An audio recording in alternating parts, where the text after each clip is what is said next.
Magandang araw po sa inyong lahat. Ako po si Dr.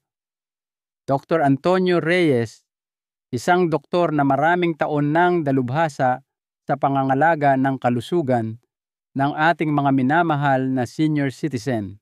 Naisip niyo na po ba kung paano ang isang bagay na natural at personal tulad ng pagbibigay kasiyahan sa sarili ay maaaring magbago ang kahulugan at epekto nito pagdating ninyo sa edad na 70 pataas? Sa yugtong ito ng buhay, maraming kababaihang nakatatanda ang muling natutuklasan ang kahalagahan ng intimasya, ginhawa at pisikal na pagpapalaya ng tensyon. Ang pagbibigay kasiyahan sa sarili ay hindi lamang pangkaraniwan, kundi maaari ring maging malusog. Kapag ginawa ng tama, makatutulong ito na mapawi ang stress, mapabuti ang tulog, mapaganda ang sirkulasyon, at suportahan pa nga ang kalusugan ng balakang pelvic health. Subalit, iilan lamang sa ating mga senior ang nakakaalam na ang ilang mga nakasanayan kaugnay nito ay maaaring unti-unting nakasasama sa kanilang kalusugan, enerhiya at maging sa haba ng kanilang buhay. Bilang mga profesional sa medisina, ang layunin po namin ay hindi para manghiya o manakot, kundi para magbigay kaalaman, magpalakas ng inyong loob at magbigay proteksyon. Habang nagbabago ang ating katawan, dapat ding magbago ang paraan ng ating pangangalaga rito, kasama na ang ating mga pinakapersonal na gawain. Ngayon, ating tatalakayin ang 5 kritikal na pagkakamali sa pagbibigay kasiyahan sa sarili na madalas gawin ng mga kababaihang nakatatanda, at ipapaliwanag natin kung bakit ang mga ito ay maaaring mas nakasasama kaysa nakabubuti nang hindi natin namamalayan. Ating tuklasin ang mga katotohanan ito ng may karunungan at dignidad, hindi po panghuhusga. Bago tayo magsimula, kung hindi pa po kayo nakasubscribe, inaanyayahan ko kayong pindutin ang subscribe button at i-on ang bell para lagi kayong updated sa mga health tips na para sa inyo. Kung nagustuhan ninyo ang video na ito, pakitype po ang 1 sa comments. Kung hindi naman so, para malaman ko kung paano pa mapapaganda ang aking mga susunod na content para sa inyo. Unang pagkakamali, hindi pagpansin sa mga bagong limitasyon ng katawan. Habang tumatanda ang mga kababaihan, ang kanilang katawan ay dumaranas ng mga pagbabago na banayad, ngunit napakahalagang kilalanin. Paglampas ng edad 70, ang ating cardiovascular system, sistema ng puso at mga ugat, balanse ng hormones, mga himaymay sa vaginal tissues, at maging ang pagiging sensitibo ng balat ay iba na ang tugon kumpara noong mga nakaraang dekada. Nakalulungkot, maraming kababaihang nakatatanda ang maaaring nagpapatuloy sa pagbibigay kasiyahan sa sarili gamit ang parehong tindidiin o mga pamamaraan na kanilang nakasanayan noong kabataan, nang hindi namamalayan na ito ay maaaring magdulot na ng malaking hirap sa kanilang katawan o humantong sa discomfort. Ang marahas o minadaling pagbibigay kasiyahan sa sarili ay hindi lamang nakapapagod sa pisikal, kundi maaari ring magdulot ng mga panandaliang sintomas tulad ng pagkahilo, mabilis na tibok ng puso o pamumulikat ng kalamnan. Sa mga kababaihan, maaari rin itong maging sanhi ng iritasyon, pananakit o maliliit na sugat, microtears, sa maselang balat ng labas ng vulva o sa loob ng vagina, lalo na kung nabawasan na ang natural na lubrikasyon. Ang mga reaksyong ito ay maaaring mukhang hindi naman mapanganib, ngunit sa paglipas ng panahon, ang paulit-ulit na labis na pagod o pagkiskis ng walang sapat na pangangalaga ay maaaring makastress sa cardiovascular system, lalo na sa mga may dati ng kondisyon tulad ng alta presyon, sakit sa puso o diabetes. Maaari rin itong humantong sa pangmatagalang discomfort sa bahagi ng balakang. Isang aspetong madalas hindi napapansin ay kung paano nagagamit ang mga kalamnan sa balakang pelvic floor muscles. Kung ang mga kalamnang ito ay mahina na o napuwersa, mga karaniwang alalahanin sa maraming kababaihang nakatatanda na maaaring mag-ambag sa mga isyu tulad ng hindi mapigilang pag-ihi, incontinence o pagbaba ng matrix prolapse. Ang hindi tamang mga pamamaraan ay maaaring hindi sinasadyang makapagpalala pa ng mga problemang ito. Ipinapayo ng mga doktor sa mga kababaihang nakatatanda na harapin ang bahaging ito ng kanilang buhay ng may mas malalim na paggalang at pangangalaga sa sarili. Ang pagbibigay kasiyahan sa sarili ay hindi dapat parang isang pagsubok ng tibay, kundi isang pagdiriwang ng sensasyon. Hindi ito tungkol sa mabilisang pag-abot ng isang partikular na resulta. Ito ay tungkol sa pagre-relax koneksyon sa iyong katawan at pagsuporta sa iyong kapakanan. Ang banayad na haplos, mas mabagal na kilos, paggamit ng angkop na pampadulas lubricant at isang kalmadong kapaligiran ay maaaring tunay na makapagpataas ng kasiyahan habang pinoprotektahan ang inyong katawan mula sa pinsala. Ang malalim na paghinga habang ginagawa ito, komportabling posisyon, lalo na kung may arthritis o pananakit ng kasukasuan, at maging ang pagpapahinga kung kinakailangan ay maaaring makabawas ng malaki sa panganib at makapagpahusay pa ng karanasan. Ang yugtong ito ng buhay ay nag-aalok ng isang makapangyarihang pagkakataon upang muling bigyang kahulugan ang kasiyahan. Ang pakikinig sa inyong katawan sa halip na labanan ito ay hindi senyales ng kahinaan. Ito ay karunungan. Hindi kayo nagiging mas mababang uri ng babae dahil iniaangkop ninyo ang inyong pamamaraan. Sa katunayan, maaari kayong makatuklas ng mas malalim na pakiramdam, sensitibidad at kasiyahan kapag binibigyan ninyo ang inyong katawan ng espasyo upang makaramdam ng lubusan at ligtas. Ang susi ay iwasan ang pagpilit sa sarili hanggang sa punto ng discomfort. Ang inyong katawan ay nagsasalita. Igalang ninyo ang sinasabi nito. Gayunpaman, ang pisikal na aspeto ay isang bahagi lamang ng kabuuan. Paano naman ang emosyonal at mental na aspeto ng gawaing ito? Ang susunod na pagkakamali ay madalas hindi napapansin, ngunit maaaring tahimik na binabago ang takbo ng inyong utak sa paraang nakababawas ng saya, nagpapapurol sa tunay na intimasya sa buhay at maaaring makaapekto pa sa inyong memorya. Pag-usapan natin yan sa susunod. Ikalawang pagkakamali. Paggamit ng mga material na sexual, erotic material na labis na nakaka-stimulate o nakaka-disconnecta. Sa ating digital na panahon ngayon, ang mga material na hayagang sexual ay mas madali nang ma-access, mabilis ang takbo at higit na nakaka-stimulate kaysa dati.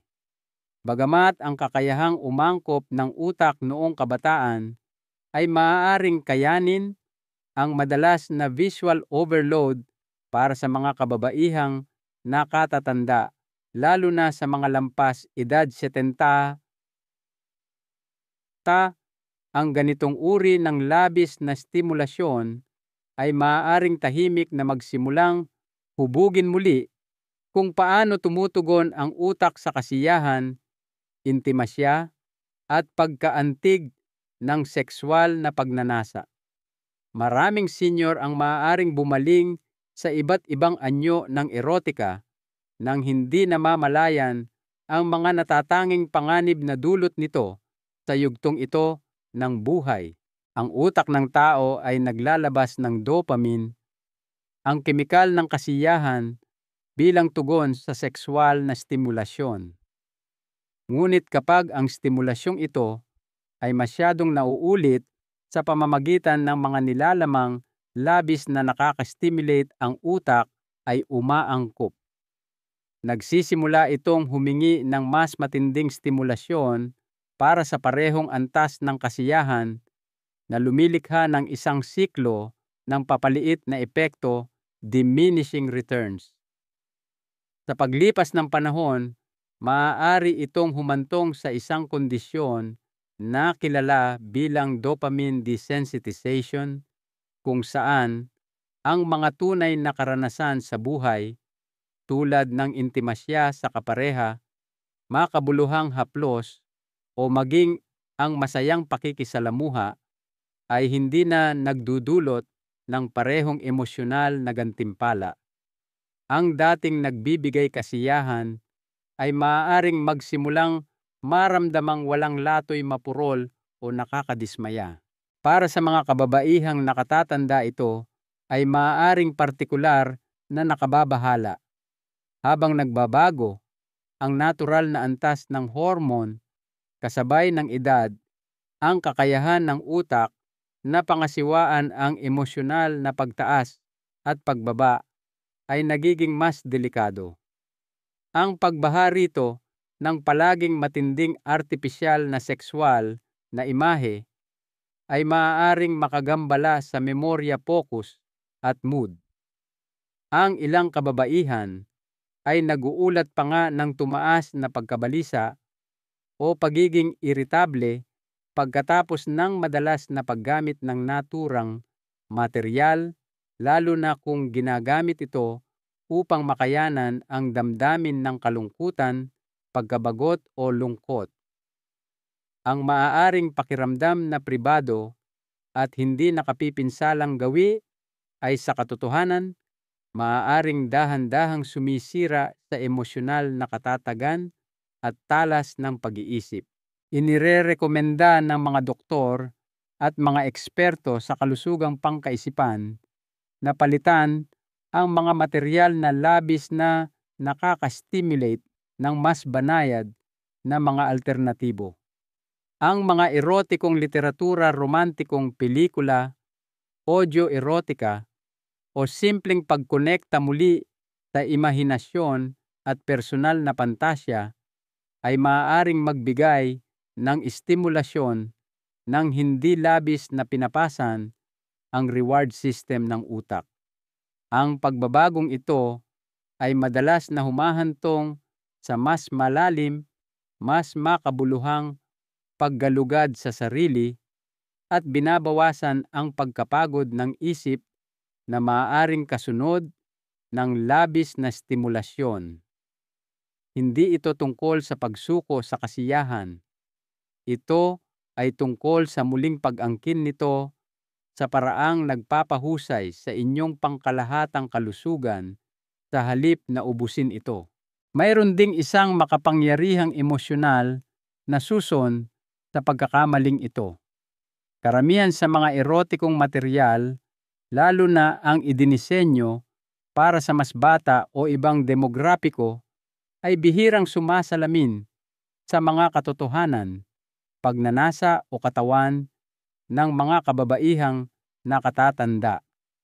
Maaari itong lumikha ng isang pagkakalayo sa pagitan ng nakikita ng isang babae at kung ano ang tunay niyang kailangan o gusto na humahantong sa damdamin ng kakulangan, kahihiyan o pagkabigo. Kapag ang mga imahe ay hindi tumutugma sa totoong buhay, madaling magsimulang maniwala na may mali sa iyo sa halip na mapagtanto na ang nilalaman ay sadyang hindi para sa iyong yugto ng buhay. Ang pagiging mapili at intensyonal sa kung ano ang inyong kinokonsumo ay maaaring makabuluhang mapabuti ang inyong pakiramdam tungkol sa inyong katawan, inyong mga pagnanasa, at inyong kakayahang makaranas ng kasiyahan. Ang layunin ay hindi lamang stimulasyon. Ito ay kasiyahan, kapayapaan, at koneksyon sa inyong sarili sa mas malalim na antas. Ngunit ang stimulasyon ay hindi lamang ang tanging salik na mahalaga. May isa pang madalas na hindi napapansing panganib na nauugnay sa inyong natatanging pisyolohiya, isa na partikular na mahalaga para sa mga kababaihang nakatatanda. At kapag ito'y binalewala, maaari itong tahimik na humantong sa discomfort o mga issue sa kalusugan. Ituon natin ang ating pansin diyan sa susunod. Ikatlong pagkakamali, hindi pagsasaalang-alang sa kalusugan ng ari at balakang. Habang ang mga kababaihan ay pumapasok sa kanilang ika-70 dekada at higit pa isang bahagi ng katawan ang nangangailangan ng higit na atensyon kaysa dati, ang rehiyon ng balakang pelvic region, kasama na ang kalusugan ng ari vaginal health.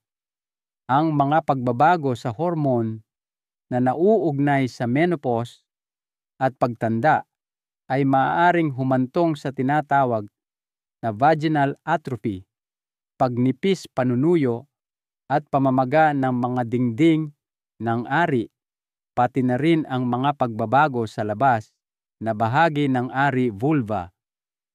Gayunpaman, maraming kababaihang nakatatanda ang maaaring nagpapatuloy sa kanilang mga sexual na gawain, kabilang ang pagbibigay kasiyahan sa sarili nang hindi inaangkop ang mga ito sa mga pagbabagong ito. Ito ay maaaring humantong sa discomfort, iritasyon, at sa ilang mga kaso, mag-ambag sa mas matitinding mga issue. Ang natural na pagbaba ng estrogen ay maaaring makaapekto sa pagiging elastiko at lubrikasyon ng ari na ginagawang mas madaling kapitan ng iritasyon o pinsala mula sa pagkiskis ang mga himaymay nito. Ang hindi napagtatanto ng maraming kababaihang nakatatanda ay ang agresibo o hindi tamang mga gawi sa pagbibigay kasiyahan sa sarili, tulad ng hindi sapat na pampadulas, paglalagay ng labis na diin sa mga sensitibong bahagi, o paggamit ng mga kagamitang hindi angkop para sa mga maselang himaymay ay maaaring makairita sa vulva at vagina. Sa paglipas ng panahon, maaari itong mag-ambag sa pangmatagalang discomfort, pananakit sa anumang sexual na aktibidad, dyspareunia, mas mataas na panganib ng impeksyon sa ihi, UTIs, dahil sa potensyal na iritasyon sa paligid ng daanan ng ihi, urethra, o paglala ng mga kondisyon tulad ng lichen sclerosus. Ang ilang kababaihan ay maaari ring makaramdam ng presyon na makamit ang orgasmo ng mabilis o matindi, na maaaring humantong sa minadali o puwersadong estimulasyon na binabalewala ang kasalukuyang pangangailangan ng katawan para sa mas banayad at mas matiyagang pagkaantig. Ang resulta ay hindi pinahusay na kasiyahan, kundi mas matinding discomfort at mas mahabang oras ng paggaling pagkatapos. Ito ay partikular na mapanganib para sa mga kababaihan na namamahala na ng mga kondisyon tulad ng paulit-ulit na UTIs pagbaba ng mga laman loob sa balakang pelvic organ prolapse o interstitial cystitis.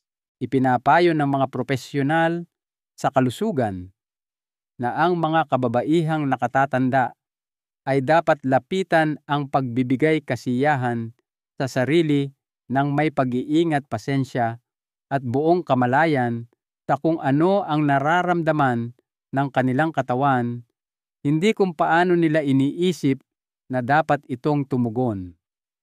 Ang sapat na paggamit ng dekalidad at ligtas sa katawan na pampadulas ay mahalaga.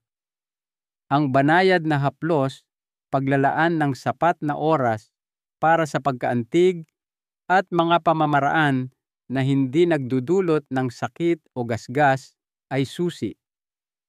Higit sa lahat, kung nakakaranas kayo ng patuloy na pananakit sa balakang panunuyo o paghapdi ng ari, hindi pangkaraniwang discharge pagdurugo o anumang pagkaantala sa inyong mga gawi sa pag-ihi, hindi ninyo dapat balewalain ang mga senyales na ito.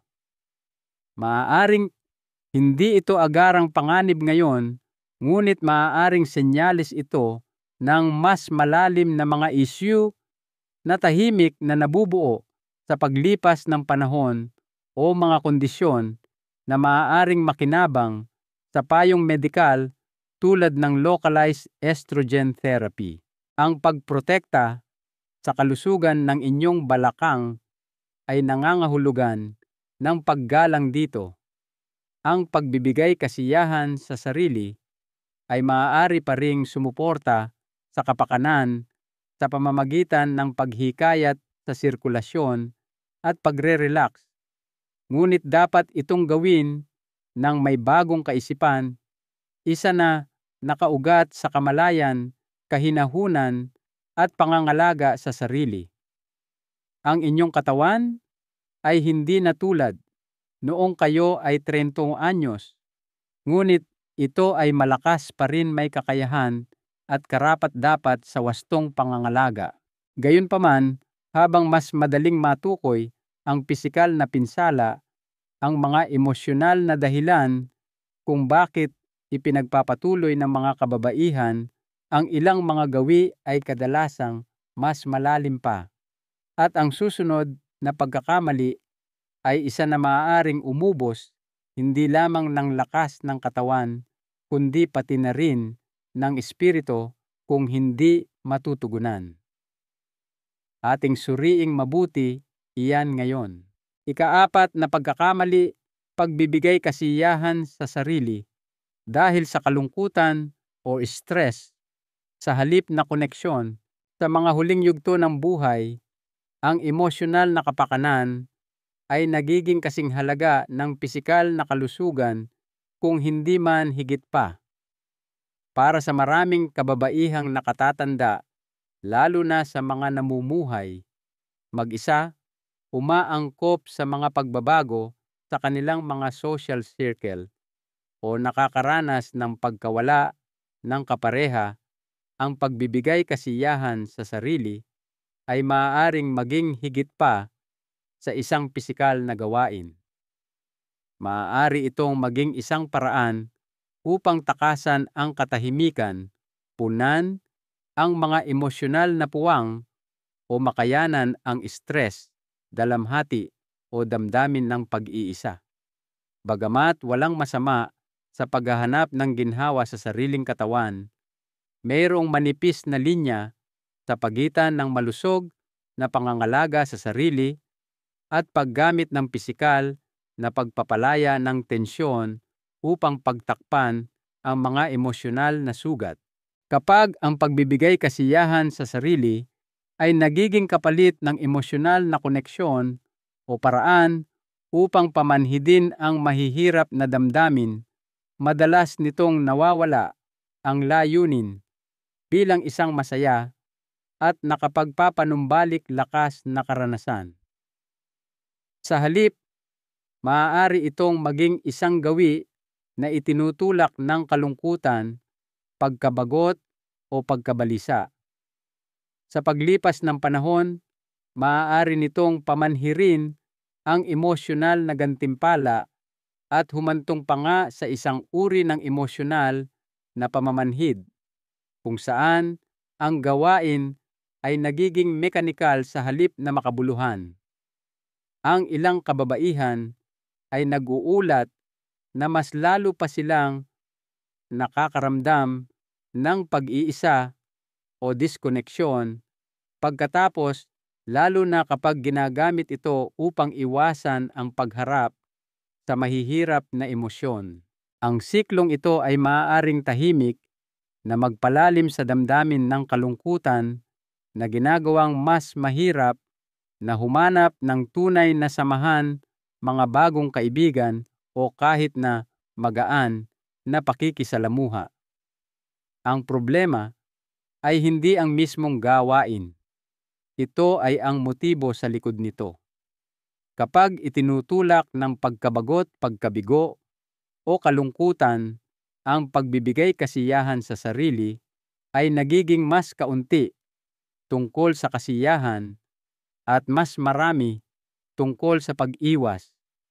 Ang pansamantalang ginhawang dulot nito ay mabilis na naglalaho, madalas na pinapalitan ng isang nananatiling pakiramdam ng kawalan.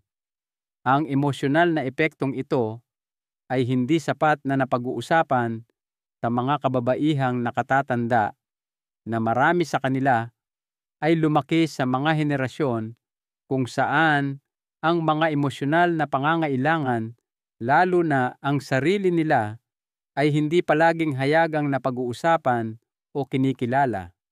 Ngunit ang katotohanan ay ang emosyonal na pagkagutom ay hindi tunay na mapupunan ng pisikal na pagpaparaos lamang.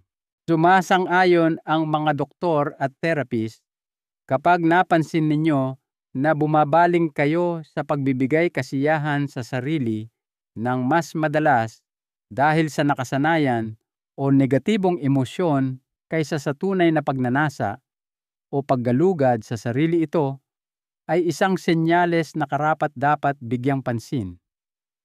Tanungin ang inyong sarili, ginagawa ko ba ito dahil masarap ang pakiramdam ko at konektado ako sa aking sarili, o dahil ayaw kong maramdaman ang ibang bagay? Ang isang tanong na iyan ay maaaring magbukas ng pinto sa mas malalim na kamalayan. Minsan, ang isang simpleng pagbabago sa rutina tulad ng paglalakad sa labas, pagtawag sa telepono sa isang kaibigan, pagsali sa isang malikhaing gawain, o pagbabalik sa isang matagal nang nakalimutang libangan ay maaaring mag-alok ng koneksyon na tunay na hinahangad ng inyong puso. Ang layunin sa yugtong ito ng buhay ay hindi upang iwasan ang pagbibigay kasiyahan sa sarili. Ito ay upang muling angkinin ito bilang isang bagay na nagpapatibay at malusog.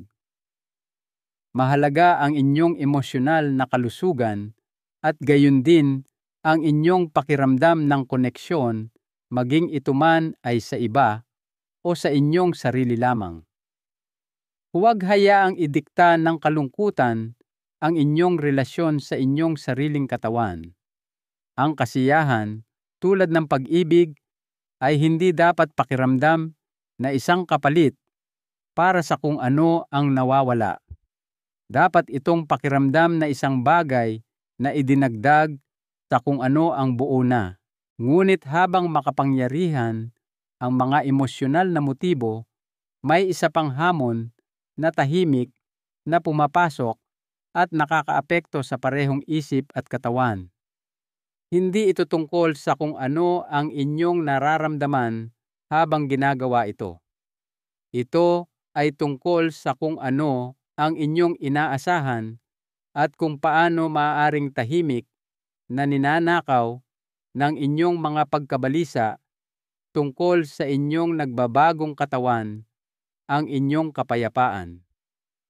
Ating tuklasin iyan sa susunod. 5 pagkakamali, hindi pagpansin sa mga pagbabago sa sexual na tugon o pagkakaroon ng performance anxiety. Habang tumatanda ang mga kababaihan, ang mga pagbabago sa sexual na paggana ay karaniwan ngunit hindi palaging tinatanggap ng maluwag. Maraming kababaihan na lampas edad 70 ang nakararanas ng mga pagbabago sa kung paano tumutugon ang kanilang katawan. Ang pagkaantig ay maaaring mas matagal, ang natural na lubrikasyon ay maaaring bumaba, ang mga sensation ay maaaring magbago, at ang orgasmo ay maaaring iba na ang pakiramdam, hindi na kasing tindi o nangangailangan ng mas maraming pagsisikap upang makamit.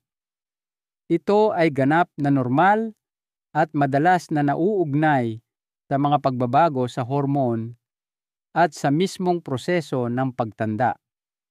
Gayunpaman, napakaraming kababaihang nakatatanda ang tumitingin sa mga pagbabagong ito bilang senyales ng personal na kabiguan o pagkawala ng kanilang pagkababae sa halip na resulta lamang ng pagtanda.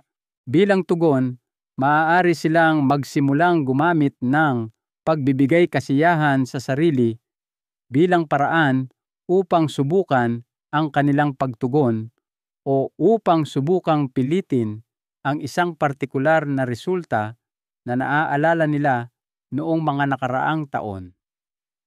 Sa halip na tamasahin ang karanasan para sa kung ano ito, sila ay nagiging nakapokus sa kung makakamit ba nila ang orgasmo ng mabilis, kung ang kanilang katawan ba ay tumutugon ng tama o kung may mali ba sa kanila. Ang kaisipang ito ay maaaring tahimik na gawing isang gawain na itinutulak ng takot paghusga sa sarili at presyon ang isang malusog na kilos. Ang performance anxiety o pagkabalisa tungkol sa sariling sexual na tugon ay hindi lamang nakakaapekto sa sexual na kasiyahan.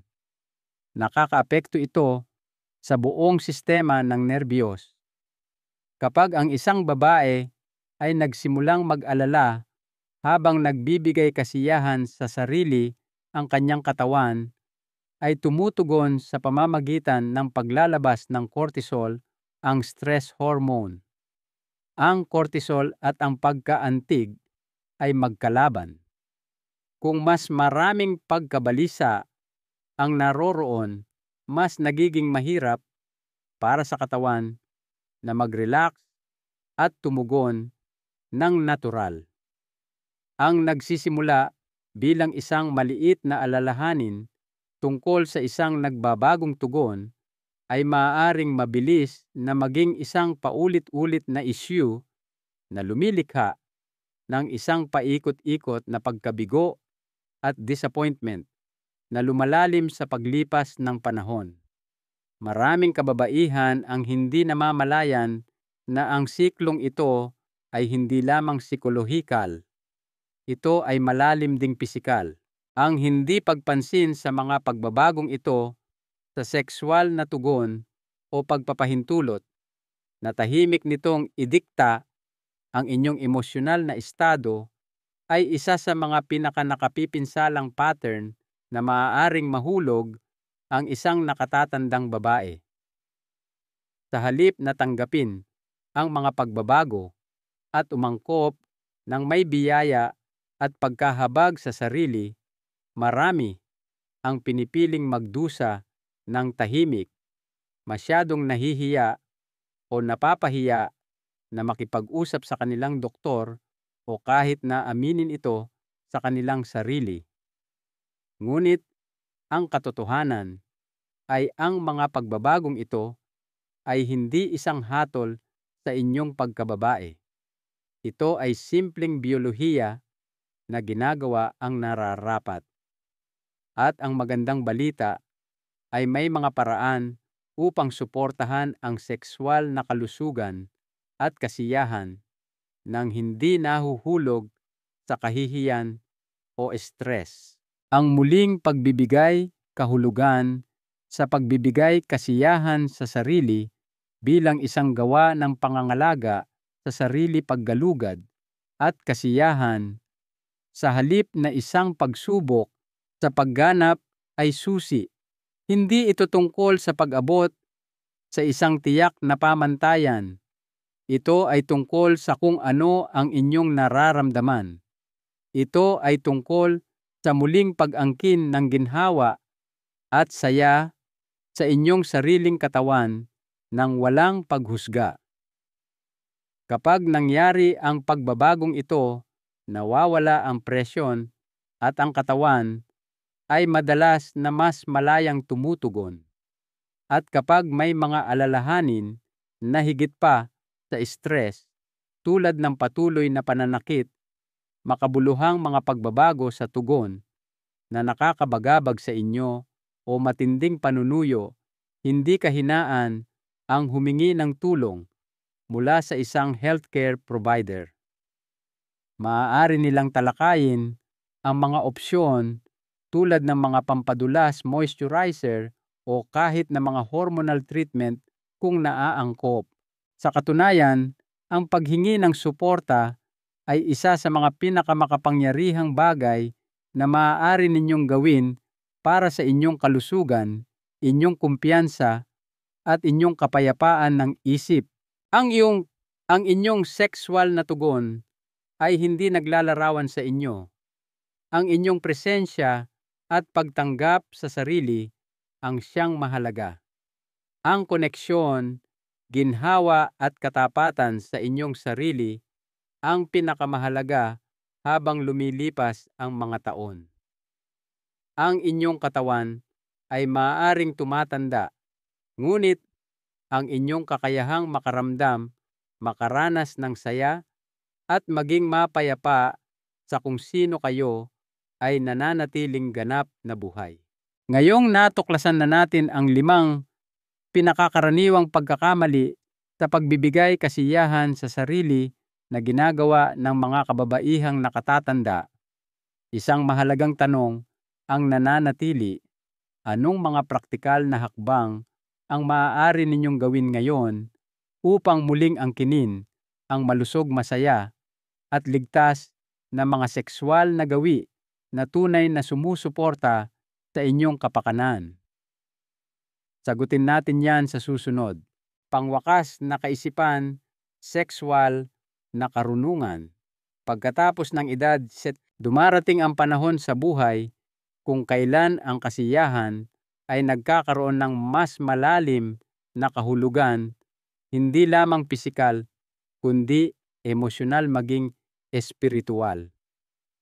Pagkatapos ng edad 70, hindi ito tungkol sa pagganap o pagpapatunay ng anuman.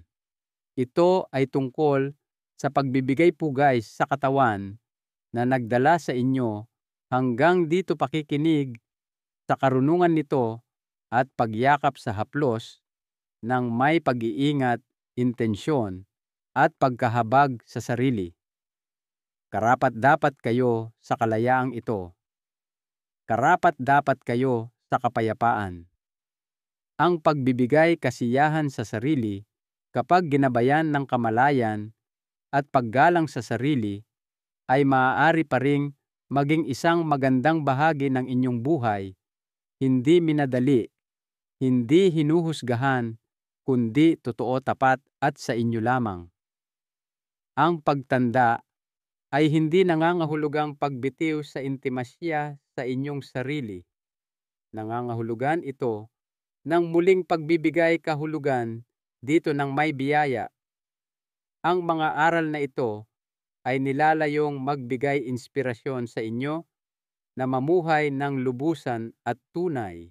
Ngayon sa ating pagtatapos, ang pinakamahalagang aral sa buhay na maibabahagi ko na sumasalamin sa mga paksang ating tinalakay ay ito. Ang tunay na karunungan sa pagtanda ay hindi nakasalalay sa pagkapit sa nakaraan, kundi sa magiliw na pag-angkop sa kasalukuyan, matamang pakikinig sa inyong katawan at espiritu, at paghahanap ng kagalakan sa mga bagong paraan na inaanyayahan kayo ng buhay na maranasan ito. Gusto ko pong marinig ang inyong saloobin, mangyaring maglaan ng ilang sandali upang magnilay at ibahagi ang isang bagay na natutunan ninyo mula sa ating talakayan ngayon na balak ninyong isabuhay. Ang inyong mga pananaw ay maaaring makatulong sa iba sa paglalakbay na ito. Kung nakatulong sa inyo ang video na ito, mangyaring magkomento ng 1 go. Kung may mga paraan pa akong mapapabuti, 0 po ay lubos kong pasasalamatan. Huwag kalimutang i-like ang video na ito, mag-subscribe para sa higit pang nilalaman na nakatuon sa malusog na pagtanda at pakiusap. Ibahagi ang impormasyong ito sa mga kaibigan o kamag-anak na maaaring makinabang. Salamat po sa panonood at naway mamuhay tayo ayon sa ating sariling mga tuntunin ng may kalusugan at dignidad.